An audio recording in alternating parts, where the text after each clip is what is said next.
Em 1910, uma revolta derrubou a monarquia constitucional portuguesa e implantou a república no país. Com isso, foi iniciada a Primeira República Portuguesa, que foi marcada por muitos problemas, dentre eles a enorme instabilidade política e os problemas econômicos. Esses problemas foram agravados ainda mais pelo envolvimento do país na Primeira Guerra Mundial. Na década de 1920, o discurso conservador e autoritário começou a ganhar força como a saída para os problemas internos de Portugal. A situação calamitosa da população trabalhadora e da economia acabou instaurando um cenário politicamente instável, que esse cenário foi aproveitado pelos militares conservadores que, em 28 de maio de 1926, realizaram um golpe de Estado. Esse golpe deu início a um regime ditatorial em Portugal conhecido como Ditadura Nacional, que impunha suas ações e realizava franca oposição aos movimentos socialistas. Tais políticas alcançaram seu auge com o general Antônio de Carmona, que, ao ocupar o cargo de primeiro-ministro, convocou Antônio de Oliveira Salazar, que na época era professor universitário na Universidade de Coimbra, para o cargo de chefia do Ministério das Finanças, que no caso seria o ministro da Fazenda atualmente. Uma curiosidade sobre o Antônio de Oliveira Salazar é de que, antes de ser convocado, ele nunca teve relações com a política e foi convocado para o ministério devido ao seu belo desempenho dentro da Faculdade de Coimbra. Durante o tempo que ocupou a função de chefe de Ministério das Finanças, Salazar promoveu um conjunto de ações econômicas que favorecia diretamente a grande burguesia lusitana. Devido ao seu belo desempenho, foi indicado para ocupar o cargo de chefe de governo, que no caso seria o ministro da Casa Civil atualmente. Logo após essa nomeação, Salazar impõe uma nova carta constitucional, com traços explícitos de inspiração no fascismo italiano, iniciando-se assim o Estado Novo.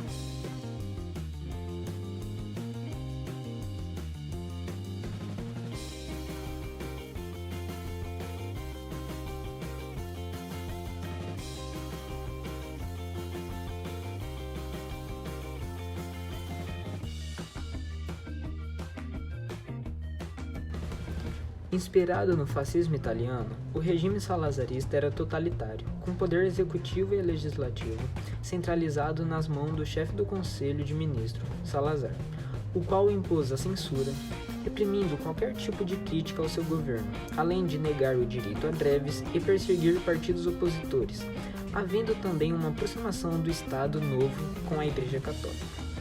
Em 1933, no mesmo ano em que foi aprovada a nova Carta Constitucional, a União Nacional foi considerada o único partido em Portugal, sendo ilegalizado a todos os outros.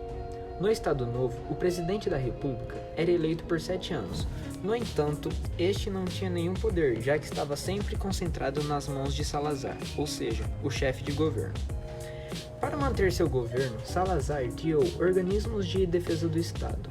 Entre eles temos a PIDE, a Legião Portuguesa, a Mocidade Portuguesa e a Censura. A PIDE, Polícia Internacional de Defesa do Estado, foi criada em 22 de outubro de 1946.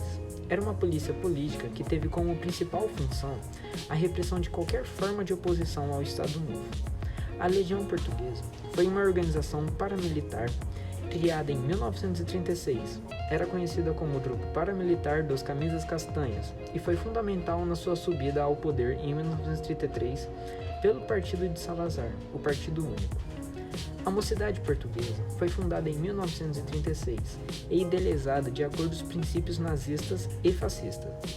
Esta preparava a juventude para o engrandecimento da nação. Ela foi uma das novas instituições tipicamente caracterizadoras do Estado.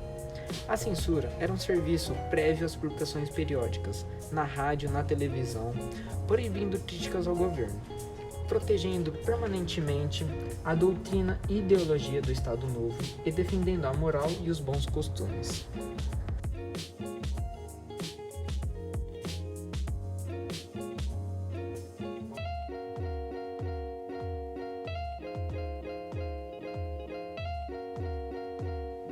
Durante a Segunda Guerra Mundial, Portugal mostrou-se neutro, sem entrar em conflitos. Logo após, foi assinado a Concordata entre Portugal e a Santa Sé, que separou a Igreja Católica do Estado, ao mesmo tempo que garantiu o apoio político dos católicos ao governo de Salazar.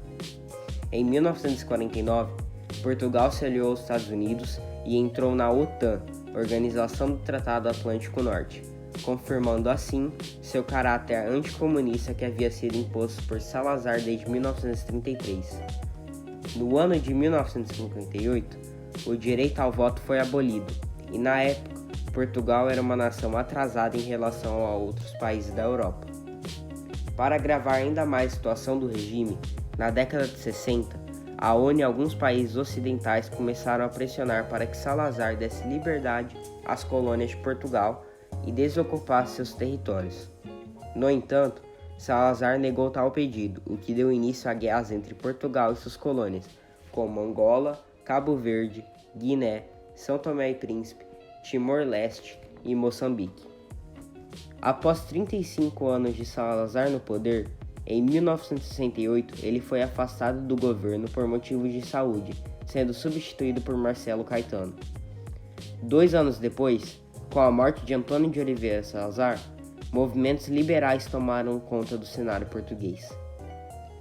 A grande insatisfação da população com o regime salazarista, devido à sua forte repressão e recente abolição do direito ao voto, juntamente com a guerra colonial, gerou um poderoso movimento de massas de todas as classes, abrangendo principalmente as mais desfavorecidas, como as que prestaram serviço militar nas colônias de Portugal durante a Guerra pela Independência. Em 1973, esse movimento ganhou forças e começou a se desenvolver no país.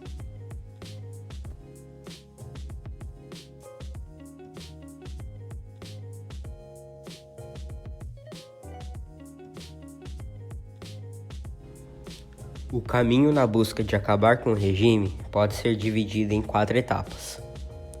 A primeira grande luta contra a ditadura salazarista foi o movimento trabalhador. Este sempre sofreu forte repressão do governo, porém, o mesmo nunca conseguiu conter a luta desse grupo. Contendo grandes greves dos trabalhadores, tal movimento teve um importante papel na contribuição do processo revolucionário da época. A segunda frente do combate contra o regime foi o movimento democrático, no qual estava implantado o PCP, Partido Comunista Português, que esteve sendo reprimido pela PIDE desde que essa foi criada. O terceiro e um dos mais impactantes movimentos contra Salazar foi o movimento juvenil. Os trabalhadores, estudantes e soldados insatisfeitos nas colônias estiveram sempre na primeira linha de combate nas lutas política, econômica e cultural. Em 1974, à meia-noite do dia 25 de abril, toca a música Grândola Vila Morena, de Zeca Afonso, proibido pela censura na rádio. Grândola Vila Morena, terra da fraternidade, o povo é quem mais ordena, dentro de ti a cidade, dentro de ti a cidade, o povo é quem mais ordena, terra da fraternidade, Grândola Vila Morena.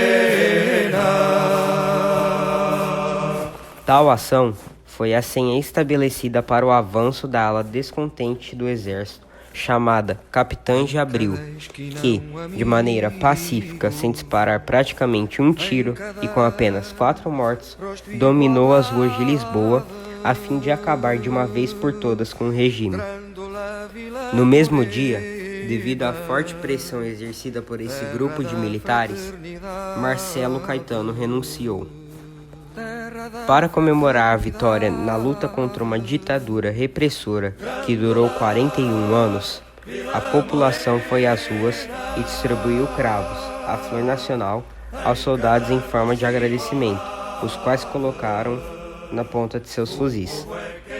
Com o fim do regime salazarista, Portugal recuperou sua liberdade de expressão, acabando com a censura, voltou a permitir partidos opositores, deu um fim à guerra colonial da Angola, Cabo Verde, Guiné, São Tomé e Príncipe, Timor-Leste e Moçambique, e a democracia foi reconstruída no país.